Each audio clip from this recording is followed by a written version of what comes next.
Bodhi Simpson is a licensed clinical professional counselor in Maine and a registered art therapist.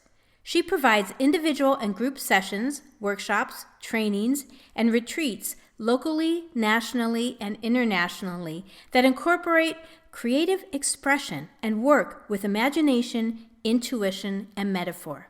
Hi, and welcome to Magical Mindfulness. I'm your host, Jools Sinclair, author and creator of See the Beauty, a mindful gratitude program that helps people lead happier lives. And I am so excited today. We have the fantastic Bodhi Simpson, who is going to lead us through an art activity. And it is just absolutely wonderful. And I'm so thrilled that she is here with us. Before we start though, let's just check in. This is your retreat. So remember to grab your favorite beverage. If you haven't done so already, just hit pause and go get it. I have my peppermint tea, smelling up the room and providing a little calm. And also, if you are keeping a journal, like I am, through all of this retreat, make sure that you have that too, because our guest is going to have some fantastic tips and comments that you'll want to probably write down. I know I will. And then finally, let's go ahead and just take in 3 deep breaths so we can center ourselves and be fully present during this time together. Okay, inhale, deep breath. And just hold it. When you get to the top of the breath, and then release it. And you can close your eyes and take that second deep breath in. And as you're taking that deep breath in, think of one thing that you are grateful for today. And it can be anything. A friend, an email that you got that made you smile, beautiful blue sky. And then exhale that. And our last breath together, you're just going to give yourself permission to be here for this next 45 minutes or so. Soak in everything. Congratulate yourself for making the time for you. And release that. Then open your eyes. Hi, Bodhi. Hi, Jools. Thank you so much for inviting me. Oh, thank you so much for being here. I just love your website. I've just been reading it and soaking it in, and I can't wait. I've got like a million questions, and I can't wait to get into our conversation as well as our art activity that we're going to do.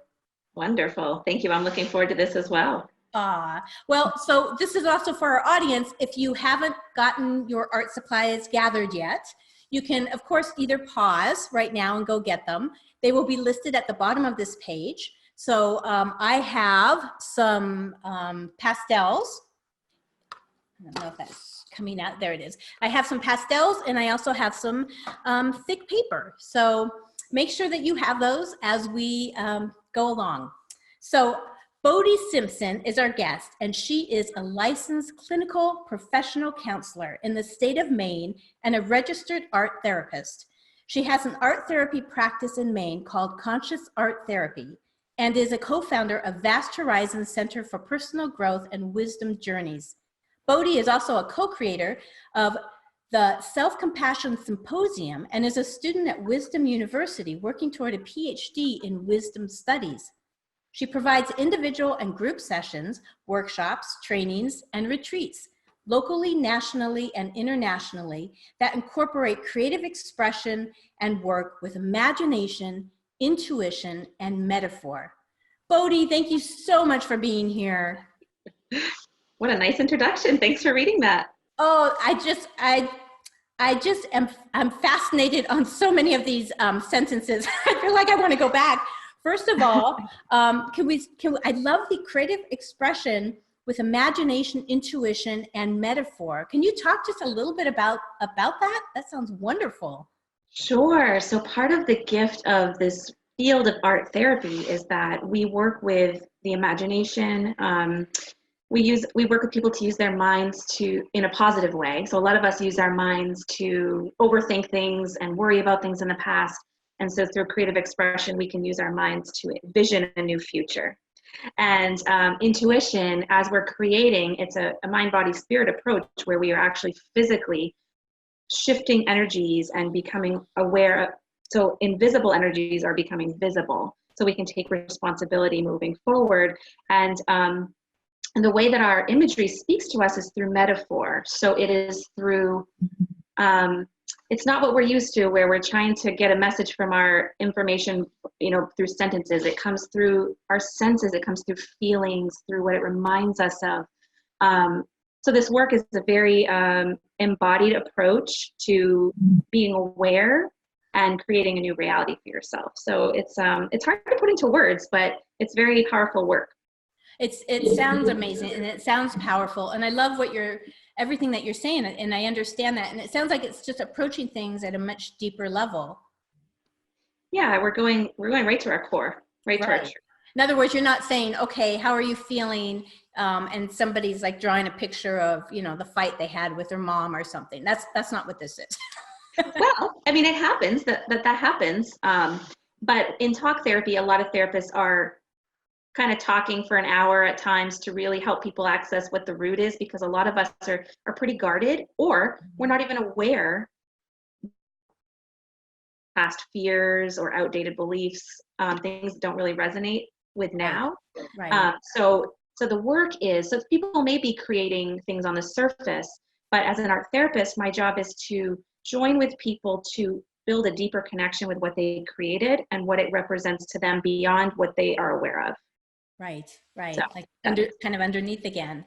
Can you talk a little bit too about, in my head, previously I would probably think art therapy, oh, that's probably a therapist who works with children when they've had some sort of trauma. But I know you, I don't know if you do that, but your practice is so much more than that. It seems like you pretty much work with everybody, right? Yes, I feel like it's art therapy is not that old of a profession, and so when you hear about it or see it, often you do see it either with children, or now there's a lot of research on working with veterans and healing from trauma. But I mean, if you think about it, since the beginning of time, we made marks. We used art to express how we felt and to communicate, and from when we're born, starting to learn, use materials, it's like it's innate, it's within us to be creative. And it's almost like, I remember around 4th grade where I was in art class and I was doing my art and I got it back and I got like a B instead of an A. And I remember being like, wait, I tried my hardest, why didn't I get an A? And I feel like it's around that age that a lot of us start to realize that we're going to be judged for what we created, or that maybe we start comparing ourselves to people that make things look real. And so actually a lot of my work with people that I work with, no matter what their age, actually kids are usually fine, but a lot of the older people that I work with, I just have to help them realize that it's safe to create and that it's not about being judged. We're not grading it. You're probably not even going to take it home. Right. But it's really about helping people be able to purely engage in that raw creative process, and then to be with what they created and what it brings up in them. Yes. Oh, I just love that. And we've been talking a lot about, I feel like I've had other artists on magical mindfulness, and everybody talks about how most people have art wounds, which is so ridiculous. But I have one too. It's like, and I remember, and I've already talked about it, I had a little ceramic penguin, the same thing. I was sure it was going to get the A because I thought it looked pretty darn good. And it didn't. It was in the C range. And it just crushed me. And, I've never thought of myself as an artist. These last few years, I've done more. And I actually enjoy art, and I draw in my gratitude journal all the time. It's really like an art journal. But it took me a while to kind of overcome some of those wounds that we have when we run into that, usually as children, right? It's true, because think about it. Everything that you create is an expression that comes from you. And so, I think of even like my daughter, sometimes she'll bring artwork home and I'm like, all right, I've got piles of it, and I'll kind of like move it to the trash. It's like scribbles, and she's like, Mama, I made that for you. And I'm like, oh, Willow, I put it up on the fridge. But doesn't she say, Bodhi, doesn't she say, Mom, you're an art therapist, you should be appreciating? Yeah, a little bit, sometimes, yes. But yeah, I do. I appreciate so much of it. But there's just so much. But really, I know. Of course. Remember, like when you're little, you're attached to that penguin. It's a part of you. And when I run workshops and people leave behind certain things, they'll call me and say, I forgot my drawing. It's something that to somebody else might mean nothing, but to them it's very meaningful. Yeah. So it's important to honor that. I love that. Bodhi, you mentioned something else just briefly, and if you could just touch on it a little bit, and it's positive psychology, which I find so fascinating. And I know that's part of your practice too, because there's this whole, I don't know if, I know it's not so recent, but I guess fairly recent in the realm of psychology, where people are, it's not necessarily about like, right, when you're troubled, you go to a therapist. There's also this whole other positive psychology. If you could probably talk to it better than I can, but anyway, could you tell us a little bit about that? Sure. I'm glad you brought it up because I feel like a lot of our training as therapists is around focusing on the struggles and the challenges and the problems and the diagnosis. And I find a lot of people can attach themselves to that, to what their diagnosis is or what they're struggling with, and it's heavy. And with positive psychology, bringing that in, it's like we're having the awareness of this stuff that's heavy, and we're also bringing in at the same time, what are your strengths? How do we grow your strengths? So it's like being with where they're at, and then just continuing to build and to grow who they are and who they want to be. And then, like I mentioned with our imagination, really teaching people to use their imagination and connect to their truth, and to really realize that we are creating our lives with every thought, every choice that we make. And through creativity, we can actually start to tangibly work through possibilities and try them out. So you can be like, oh my gosh, I could never do that. Okay, well, do you want to do it? Yeah, I get excited when I think about it. Well, let's create it. And so the more you create it, the more your mind can kind of come into balance with how you feel about it. And then as you're feeling it, you can step into your life and bring these things in. So yeah, and I feel like this is the future now, where we have all this science that's backing up a lot of these things that we innately knew way back in ancient times. The power of the mind and creation. Yes. I just love that. I love that you mentioned that too. And what I just noticed too was that when I started keeping my gratitude journal, it didn't take that long before there was like this whole shift in my whole perspective and my whole mind, where the more that you start noticing, the more you start noticing, and like, hey, I've got this amazing life. I mean, it's not everything I want, but I've got like a lot of great stuff in it. And then you just start focusing on that and you just feel better. So it just kind of like as a domino effect. And I just found that I pretty much shifted my whole thought process. And it just, when you said that, when you mentioned that people get connected to the diagnosis, it's just interesting that, I mean, you could go the other way too, where if you're just thinking about that, you could go down that negative road, right? Right, but also I actually like where you're going with this. What it's bringing up in me is that there are also people that are really connected to having everything be rainbows and sunshines all the time. Right. And I do my gratitude journal every day, and it's almost like they just don't want to acknowledge that there's also this other part that needs to be expressed. And so art therapy is nice because it holds space for all of it. So you have the release and the awareness from the release. And then once you've taken out your trash and done your clearing, then you can really, really in a clean way, bring in the energies that you want to bring in.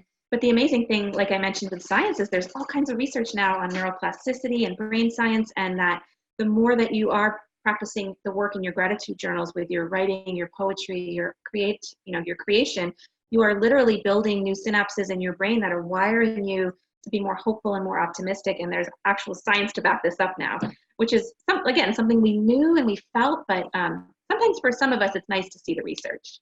Oh, for sure. I think for most of us, because you're absolutely right. There's like people, I know when I'm doing like the gratitude journal talking, there are people that will be like, yeah, but you can't, they just kind of like, they don't understand it. And they think that, like you're saying, rainbows and unicorns. And it doesn't mean that you don't have challenges in life. It just means that you're taking a little bit of time, focusing on, out of your whole day, 20 minutes on all the great things that are there. And everyone has great things, even in hardship. There's still like, the sun comes up and of course you have your loss and stuff, but I find the research fascinating. I think that really does help people realize, hey, this is real. Right. Right. And what I love about writing and creating art from that is that you have an anchor to remind you. So it is easy to there are the days where we're like, okay, I'm so grateful. It's like, I'm alive. It's sunny out. I can breathe.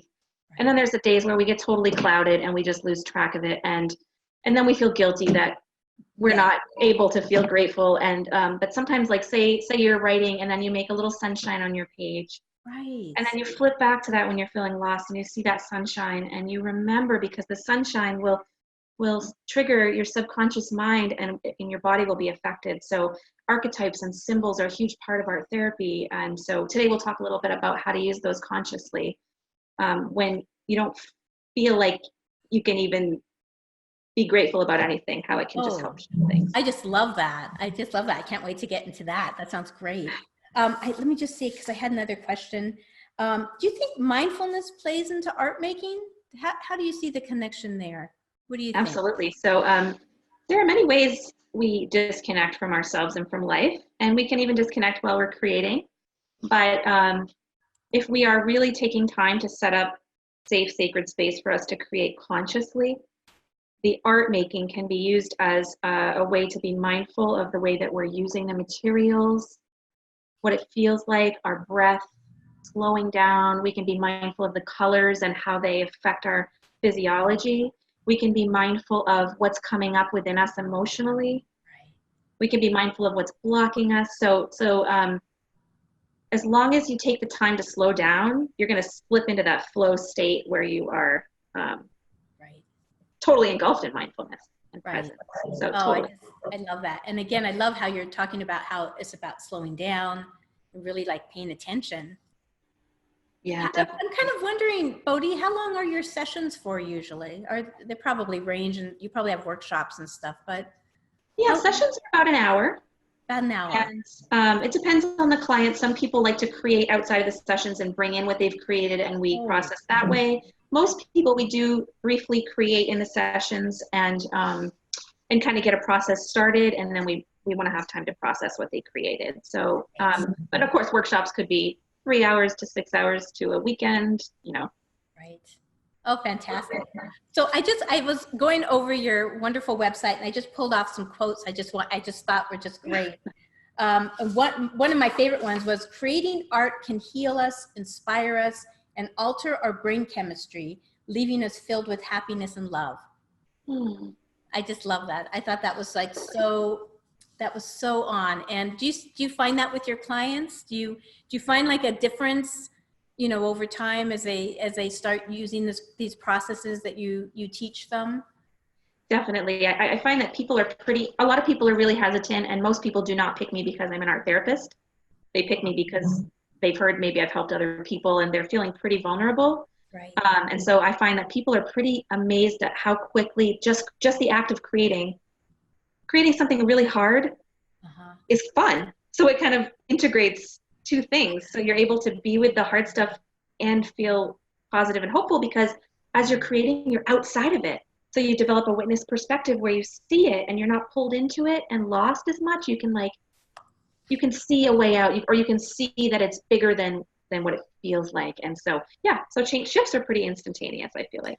That's just fantastic. Well, I can imagine too that if like I had signed up to come see you and I didn't realize that you were an art therapist, and then you brought out, art supplies, there would almost be like this, oh, phew, right? And I could see myself start creating, and probably there's all this wisdom in that creation that I'm just kind of more relaxed about. It's kind of like another way of entering, I guess. Yeah. It creates this other being in the room, and then we can both focus on that being, and I don't have to stare at you for an hour and ask you lots of questions. Yeah. Oh, I just love that. Do you sometimes work with children? I meant to ask. Oh, yes. I work with all ages. I think my youngest is 4 and my oldest is in their 70s right now. So I work with all ages. That's fantastic. Yeah. Okay. Helps humans, any humans that are open to something different. Well, it just sounds really, really fascinating. I also got this one. With practice, we can learn how to experience a heightened quality of life and how to develop wellness from within. And I just love that wellness from within. I don't know if you want to speak to that a little bit, but there's like a whole wellness movement now, as you probably have, know. And when I read that, I was like, that's it. It's from within, isn't it? Yes, I find that a lot of people come in and they feel lost. And so part of the work of art therapy is helping people understand that we heal ourselves. And so the artwork simply mirrors back to you what's out of balance. And so an art therapist is a guide to help you feel the truth of what's out of balance so that you can then consciously make shifts and changes, but it has to come from within. You have to feel the truth of it within you. So Bodhi, do you interpret the art, or do you sort of lead your clients to do that for themselves? How does that work exactly? So I guide clients to feel the truth of their message for them, because if somebody created something and you looked at it, it would mean something different to you, because Right. simply going to a museum and looking at an image triggers an emotional reaction. So I help clients to connect through my guidance of questions and awareness and helping people just tap into their bodies. And it gets easier over time. And some people are very good at it, and some people, it takes them a little while to really feel it. And just in their heads, or what they think it should be. That makes sense. Totally, I can see that. Yeah. Like, there's all types. Some will just like right away understand everything, and then of course, the others. I had one more question. I know. Oh yes, creating and processing our art gives us the capacity for profound insight, which I just love that. I just think that's so beautiful. Once we are more self-aware, we are able to realize our fullest potential. Yes, it's I thought that was really something. And Bodhi, when I read that, I was going, my question is really like going to an art therapist like yourself. It's almost like, I don't even know if you necessarily need to have like a traditional, if you're dealing with depression or sadness, it's almost like just to learn how to be a little bit more self-aware. Yes, I have people that are referred for every imaginable reason, every population I feel like I've worked with at this point, pretty much. But I see a lot of people simply that come in that just say, I'm feeling foggy, I'm feeling confused, I'm feeling lost, or I've never had guidance or a mentor, and so I want to learn how to trust myself for the first time. And I feel like it's part of the human condition right now. It's like the world that we're born into at this time. There's, our parents have done the best job they can parenting us based on what they were taught. We've done the best job we can do. I have a lot of people reading all these self-help books, but there's another level with art therapy where you go into experience. And that's what we really need to gain knowledge and wisdom, is we need experiential activities. And so I work with clients. Not everybody wants to do pastels or painting. And so I really work with people to find out what that is for them. And then I help to create that using art in the sessions, but then their work is to whatever is authentic to them to go practice it and then to come back and report back. So, I see. So is that like part of your practice? Like, when do you tell people do they have art homework? Yes, there's always experiential. So I guess I call it experiential work. It may not be physically creating, but it's maybe they're taking an anchor, a physical anchor that they created to practice internally, having the awareness and shifting.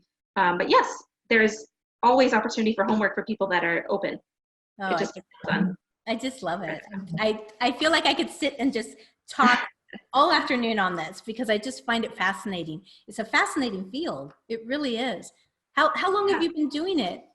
Well, it's funny because when I was little, I always drew, and I never had anybody to talk to about. I always shared my happy stuff with people, but the stuff that was really dark, I felt really shameful about, and I would hide it, and I would feel like a bad girl because I felt those things. And so anyway, fast forward to when I was going for my master's degree, I still had never heard of it, but I had undergrad with mental health and human services and human development and psychology and art. And then when I was researching the program at one of these colleges, I saw something called clinical art therapy, which is the combination of psychology, human development, art. And I realized, oh my gosh, this is exactly who I am. And then when I went to grad school, I still didn't quite get what it was, because it's purely an experiential, yes, there's a lot of intellectual learning, but you have to go through the process to really learn how to facilitate. Right. And then when I graduated and I started seeing clients, I had this amazing awakening of realizing I literally was able to become exactly what I needed as a child. And so I recognized that not everybody comes in with the same background or comfort, but I also recognize that as kids we needed somebody along the way. There's missing pieces. And so maybe just helping people find what was that missing piece and then bring it into your life. And so anyway, that was my journey. Oh, that's a fantastic. I'm so glad that you told that story. That's really fascinating. I love that. So that's what you needed as a child, and you know, years and years and lots of college, you were able to kind of go back. I'd like to say also, just briefly, that I have a lot of schools and parents that call that I'm not seeing their kids, but they'll say, oh my gosh, my daughter or my son has created this art and it is really scary and I'm worried about them. And so, you know, I like to tell people, if I was working with somebody, it would have to be like something over time that would be telling me that there was a pattern that's, you know, to be concerned about. But really, if you find your kid's artwork and it's dark and heavy, talk to them about it. They're expressing something heavy, and how wonderful that they expressed it. And you know, I just wish I had somebody to tell me, like, or just to join me, just in looking at somebody's art with them. You're joining with them, and you're able to see into their world beyond words. And so your child or your, you know, friend may be able to share a part of their emotional state with you that they could never have explained or even known how to talk about. That's a great way of looking at it. It's almost like an opportunity instead of just freaking out about it, which would be easy to do, I'm sure. But it's also an opportunity to kind of like, again, go in through another door, like what's going on, and asking. I love that. Well, it's like the dream world. Think about your dreams. Like, I don't know about you, but I've had some pretty twisted, creepy dreams that I would never even dare to even say out loud. And so having that pure, raw artwork can be kind of dark. And to really express a true feeling, it can be very scary looking. Yeah. Oh my gosh, that's just really interesting. It really is. Like, I love too that shift of thinking, well, but this is an opportunity, you know, to connect with your child. Yeah. Oh, Bodhi, this is just fantastic. Okay, so should we get to our project or our what we're going to be doing? Does that seem like it's a good time? Yes. Fantastic. Okay, so I'm going to teach everybody a practice that there's no right or wrong with any practices that you engage in. It's really about, I'll kind of give you a guide, and then you can make it what you want or tweak it as you want. And I will talk to you about little ways that you might tweak it depending on what feels comfortable to you afterward. So to start, for many people when they come in, they are very much attached to talking through an issue or thinking through an issue, so much so that they say, I go round and around and around in my head, thinking of every possible outcome and every possible solution. And so a lot of times I like to start with the thinking mind because that's where people's comfort zone is. So I'll just have you guys just get out a piece of regular paper and a pen or a pencil, or it could even be on the piece of paper that you're going to draw on. That's fine, in the corner.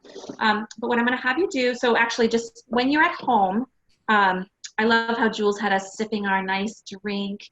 I often light a candle, and I often, to do my writing or my meditative art, I will put on just light music in the background that I like. I'm not playing any today because it's really individual and some people like silence, but often I will put on a light classical music that's just kind of helps me get into my flow. Because sometimes when it's really quiet, it's just easy to drift away into other thoughts. So what I'm going to have you do, so you might have your music, you might have your candle, pause this video if you need to. You're just going to take a deep breath. And what I'd like you to do is, having your pen, I'd like you just to write down the top 3 areas of challenge or struggle in your life. Could be a word or could be 3 brief sentences. Just quickly, 3 areas, and number them.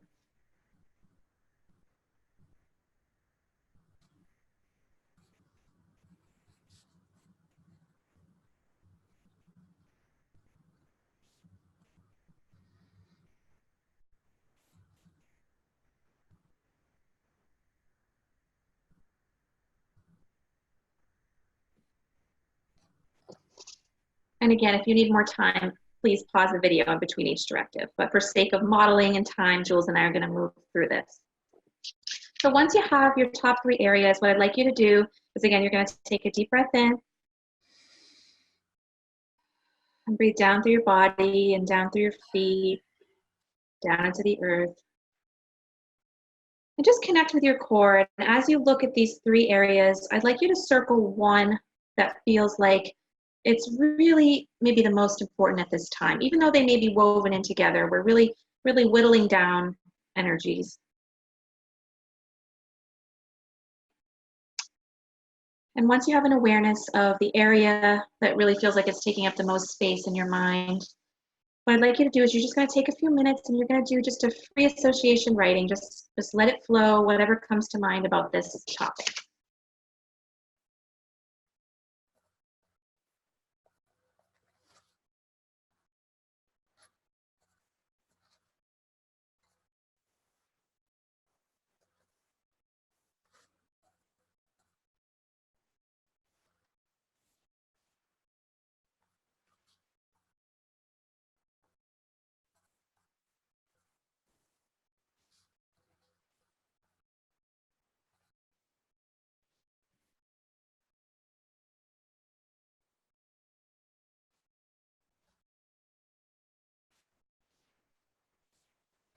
And you're going to allow yourself to do that writing until it just feels like the energy starts to dissipate. You're just going to keep going. And then once you've done your writing, what you're going to do is you're going to reread what you wrote. And as you read it, you're going to just stay connected to how you feel. And you're going to allow this writing to come into one sentence. So now I'd like you to write one sentence summarizing what you just wrote.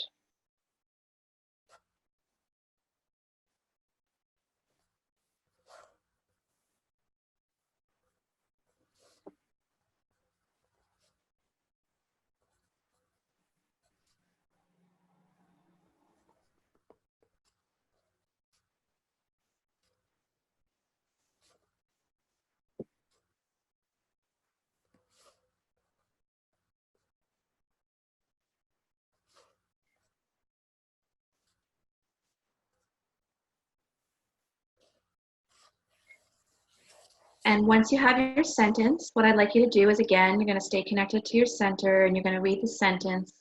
And what I'd like you to do is narrow down this sentence to one word. So just see what word comes up in relation to this sentence.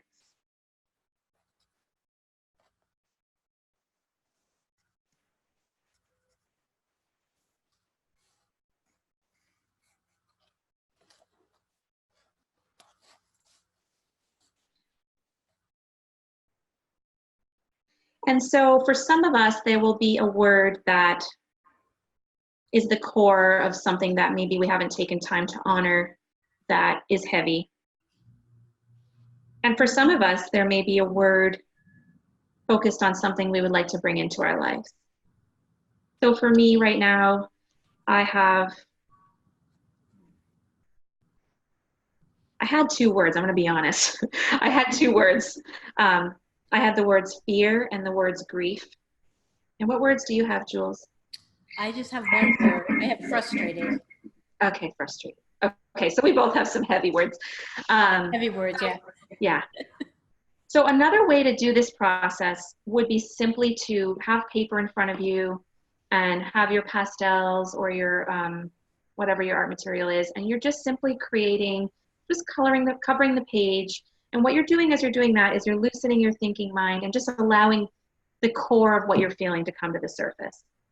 For many of us, we like to have a more organized form to get there. Either one is fine. So I just wanted to let you know that's 2 different practices you can engage in. A lot of us don't like being with, what did you say? Was it overwhelm, frustration? Yeah, Frustration or fear or grief. But it's really important to find a way to honor the truth of how you feel. So if you're at home on your own, maybe just taking some time to sit in a meditative practice around this word. But what I'd also like you to do right now, so you may have had a word, so sometimes I have words like trust or hope. If you have one of those words, that's fine. If you don't, if you have a word like Jules and I, what I'd like you to do is take a moment and connect to what you could use more of in your life right now. So Jules, just take a moment and connect to your frustration and just get a sense of what you could use more of that might help with that.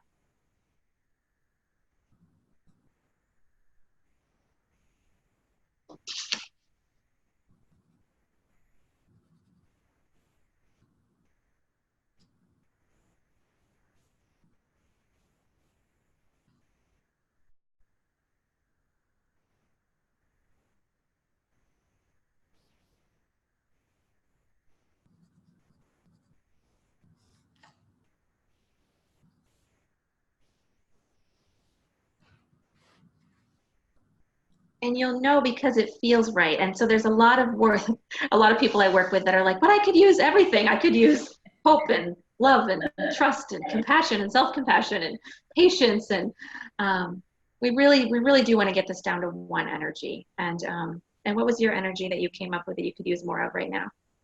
Why don't I have, I'm like your clients. I have like a whole list. Okay. Bodhi, I don't know. Come up with. Like I have self-care. Okay. And what were the other words that you had?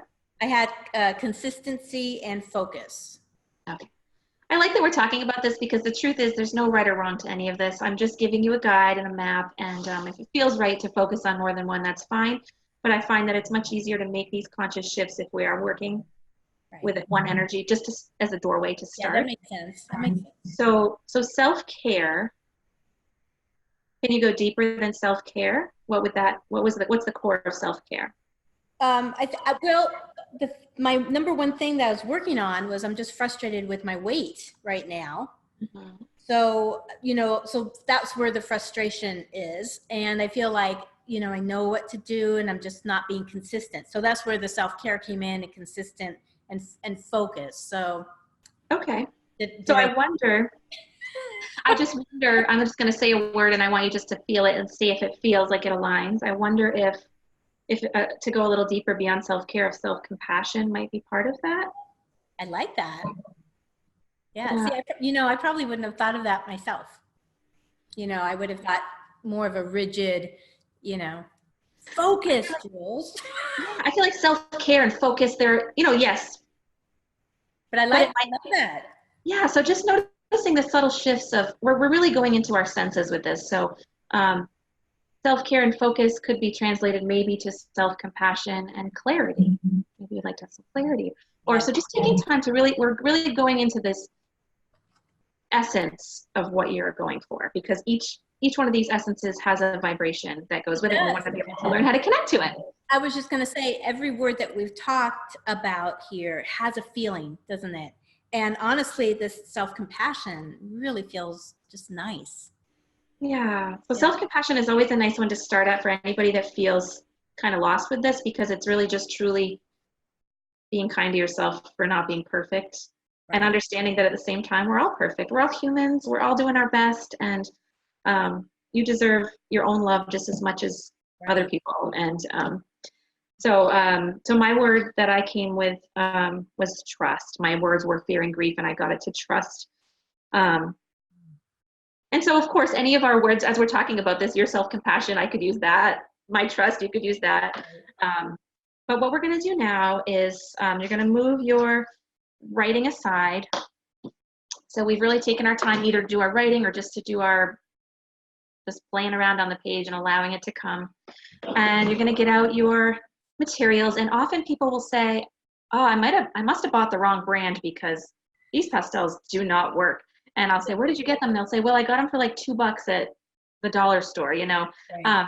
As part of this creative practice with your journals, what is really important is to get sacred materials. So you want them to feel really nice. So this would be a space where you don't want to just go into the kids' room and get the old bin of broken crayons that are the really cheap brand. You want to get, it doesn't have to be $100 pack, but get a mid-grade, nice product that feels good when you use it, that you put maybe in a nice basket and that nobody else uses, and that when you use it, you truly know that you are stepping into sacred space.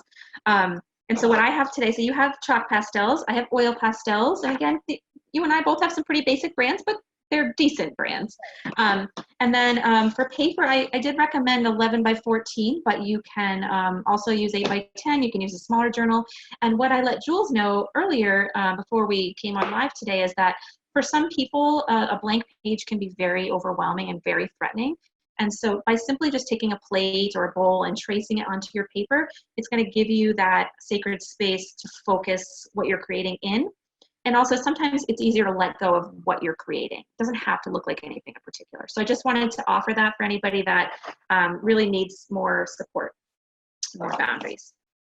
Okay, and so then you're going to open up your materials. Again, your music maybe is playing.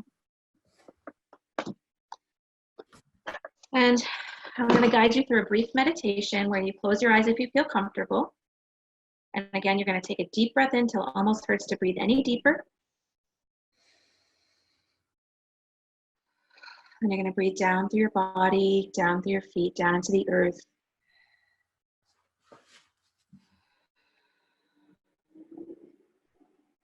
And if you did have a heavy word, you may take a moment and connect to where in your body you're feeling that. Where do you carry that heaviness?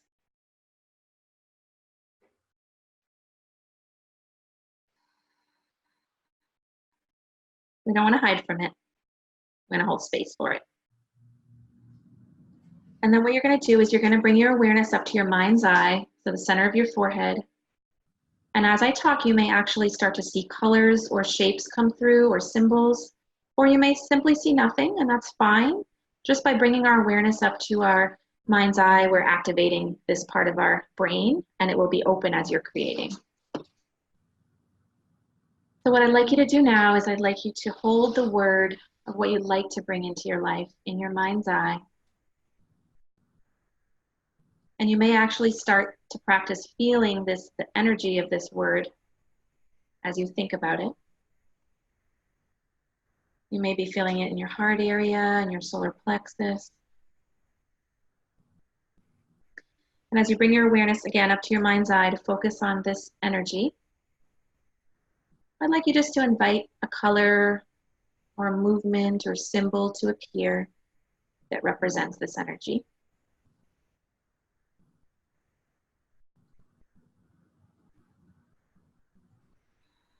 When you're ready, you're going to open your eyes. Again, we're not panicking. If you saw nothing, it's just fine. We're in our bodies. Our imagination is open.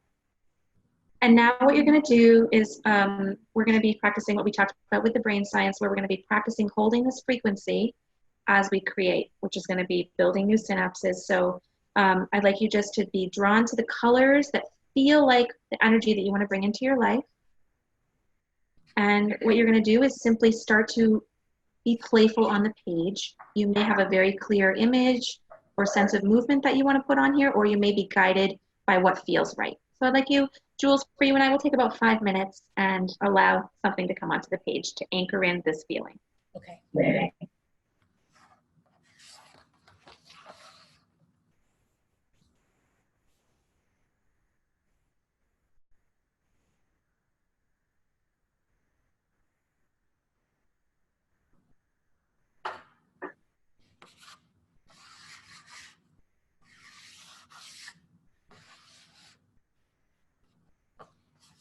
And I just want to say, as you're creating, Jools, that you may find yourself kind of smiling or invite yourself to smile and be amused that you're being playful and just allowing whatever needs to come to come.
And for others that are creating, you can again be using your breath to keep your grounding, hold your center. And it's okay to notice if you have resistance or if you're feeling blocked in some way. That's just as important. So just allow whatever comes into your awareness to come.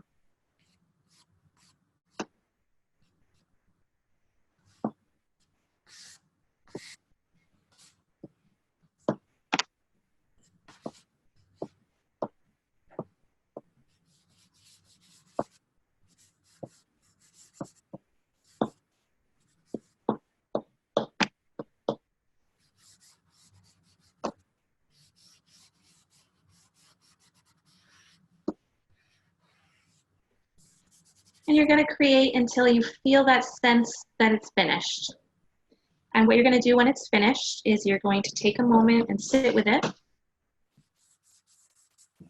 And you're going to allow a word or a phrase to come to the surface, and you're just going to write that onto the page and also put your name and the date.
Bodhi, that was so fun. I just love that. And it was fun to do it together. I enjoyed doing that with you. That was really great. Can I see do we share them? I don't know. Yes. Why don't we take a moment just to show people how to work with them? Okay. Okay, why don't I go first, and I will model for you, and then you'll go. And we'll just crack the surface. Okay, so the cool thing about this process, again, is it gives you some guidelines to just kind of access the truth of how you've been doing, which may be fine. And that's okay if you don't have heaviness. It's okay to do this if you're feeling great, because you're still going to learn new things.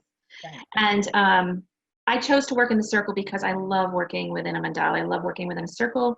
And I started laughing because I had no idea what was going to come on the page, but I started drawing hands, and I was laughing because I think some of my hands have like 6 fingers, and my word was trust. And I don't know so a lot of this work is allowing the mystery of the symbols to come in, trying not too hard to take charge of it, but just there may be some awareness of what you think it might mean, but sometimes things are going to come on the page that you're just like, I made a blue triangle and I don't know why. And so then once you've created it, the work is to just sit with your image. And sometimes they stay mysterious for a while. I've had images that were mysterious for a month, for a year. So it's okay if you just kind of have a sense that there's something there, but you don't know what.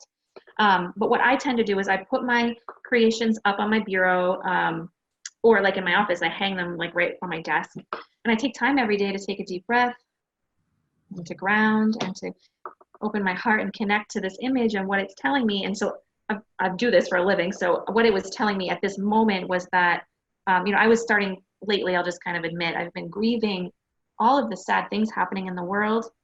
I feel like that on top of the kind of job that I have, it can sometimes feel like there's just a lot of sadness. And so, of course, I do a lot of work to really see the bigger picture. And I also know that there's a lot of beauty and joy and hope. But what came to me in this was just that I can trust in myself to reach out to others. I can trust that others are coming together. And there's just so much, I feel like, happening in the world right now, so much love. And if I choose to find it and to focus on it. And I guess that's what this reminds me of. And putting your name and date is helpful because sometimes it's nice to put these away and go back to them. Right. Because they'll talk to you differently a year from now, but it's kind of cool to see what was coming to you a year ago or a month ago. And then sometimes a title, there'll be this weird title that comes through that you're like, I don't know why this is called this, but there's meaning. It's the image is speaking to you through giving you words for it. So anyway, so I would use this as my anchor to help me continue my meditative process. Or for those of you that don't just want to engage in the process, that really love creating, you might take an element of this and create, like I have this up here. For a while, eyeballs were coming into all of my creations. And finally I was like, I just want to paint an eyeball to have in my office. And so I took my raw creations and made an anchor that reminds me to be self-aware. So I love that. You can take some of what comes up and use that, like you're saying, as a symbol. Yes. Yeah, as something you actually want to like share with other people and not just for your journaling process. Right. And I'm so glad to, Bodhi, that you mentioned the art behind you. I was going to ask you at the beginning, but then I thought, I bet you're going to mention it. And I wanted to let you do it. Yeah, yeah. So that's what that is for me. I My love anchor. it. I love it. Thank you. And do Okay. you mind sharing yours with us? I would love to share mine. I have like, I don't have the circle. Mine's very abstract. Bodhi, what do you think? But I just kind of went with it. I kind of just had like water. I just went for those colors when I was thinking of self-compassion. I love swimming, so maybe that's part of it. I'm a swimmer, so I've been doing a lot of that, and I find it like I love being in the water. So maybe that's why. I'm not sure why it came up, but all of a sudden I was just doing waves, and I was thinking of like tropical waters and the ocean, and What does the color blue feel like for you? comforting, just like relaxing. I don't, just sort of maybe choose something with the water and that color, just sort of like with self compassion, kind of wrapping around me. I don't know. And what is that movement of what you created feel like? What is that? That's just, I think, just like gentle waves, just kind of gentle. Yeah. And the other thing I really loved doing was taking my finger, and just like playing with it a little Yeah. bit. So that's actually what a lot of mine look like, is just pure color or movement. I'm really just working on, because these are frequencies, these are energies, and so I'm trying to match the color that matches the feeling. So you could simply just hang that up, or be inspired to purchase something blue and just take time to be with blue. Blue is going to trigger a subconscious mind. So that is a meditation. So anything you create can turn into, also, you could be sitting at home and just take time to allow the feeling of being engulfed in water and just the soothing that comes with that, and the I was gonna say flames, and the what did you say? You almost said, I can't remember. It's like being held or something about soothing, or wrapped. Yeah, just being wrapped in the water. And so you can take that, you can put it up on your wall. To somebody, it's going to look like cute little waves, and to you, it's this embodied meditation that actually came from you. It's a gift for you of how to access that state and to grow. Oh, I just love it. Bodhi, I am going to put this up because, what's funny is when I just looking at it, of course, it will remind me of our wonderful session here together, but there is something very calming, like, and I went from, all the writing exercises, right, that we were doing, like just coming down in frustration. And it kind of like was a shift in, I don't know, that was just love. That was just lovely. That was really a beautiful time here. I love this. Well, it's funny because sometimes people will say that, like, I love this. This is so amusing. And it's not going to work. I'm still, because their head's telling them they're still struggling. Right. And I'll say, that actually came from you. And because you created it, there's some part of you that is already feeling it. And so you just have to grow it now. Right. So right. That's part of the power. Yeah. I honestly, just looking at it, it just makes me, I'm like all in. I don't know. My thinking mind's not even there anymore. I'm just like, yeah, this is lovely. Yeah, this is mindfulness. This is presence. So this is the way we can use these processes to be present. Yeah. And what I really love too is that we're being present in the actual, doing the art. You're paying attention to what color you're choosing and everything. But again, there's like something underneath it. When you kind of look at it and feel it, it's so much more than just, what it is on the surface, I guess I'm saying. There is, and that's where journaling can actually come in handy. So the art therapy piece would be, you would work with somebody to really explore it. Mm-hmm. And so just doing it and working with it feelings wise is great, but if you do some journaling or share it with somebody that's doing this process, that can just help. It goes on. So it's like using the mind again. Would you recommend doing like another little journaling afterwards, after you've done it, to kind of analyze it, or should you just? I would. But not analyzing it. So at this point, your heart is open, you're in your body, you're in your feeling state. And so now you're just going to use your mind to, you're still in your body, you're in your heart, and you're just allowing it to flow out of your heart into your hand instead of in your head. Yes. So this feels like flowing. This feels like being held. This feels like life. This feels like love. So it's actually just anchoring in, so your mind understands it, not just your body. Oh, that was just wonderful. That was really, I feel like different. I really do. Are your eyes blue? Oh, they're not blue. Oh, I was gonna say, you They're could even look in the green. mirror and feel it. Oh, well, water's green Oh. too. Yeah, that's true. Maybe like the waters off of Greece. That's right. Ooh, Maybe that's where I need to go. yes. Sounds lovely. Oh, Bodhi, that was just amazing. Thank you so much for leading us through that. It was Thank beautiful. you. It really Thank was. you. So I know you also have a free gift for our audience. Did you want to talk a little bit about that? I would love to. So again, when we're starting this process, it's just nice to find tools that work for us. And so I have a website called consciousarttherapy.com. And if you go to my website and go to my blog section and just sign up for my blog, I'll share more tools and tips over time. But when you sign up, you'll immediately get in your inbox tools and tips for creative meditation that just has other ideas just to help you be able to go deeper with this process. So yeah, and That's fantastic. reach out if you want to connect. I would love to. Absolutely, and I recommend everybody doing that. And we will have all the information on this page right below us. So definitely sign up for Bodhi's amazing tips and techniques. And that's what I'm going to do right away. Hey. I want more. I want to do more. Hey, thank you so much. Bodhi Simpson, thank you so much for being here. It was such a pleasure talking to you in this last little bit, and I absolutely love that activity. It was amazing. Nice. It was nice to just see you in process. Thank you, Bodhi.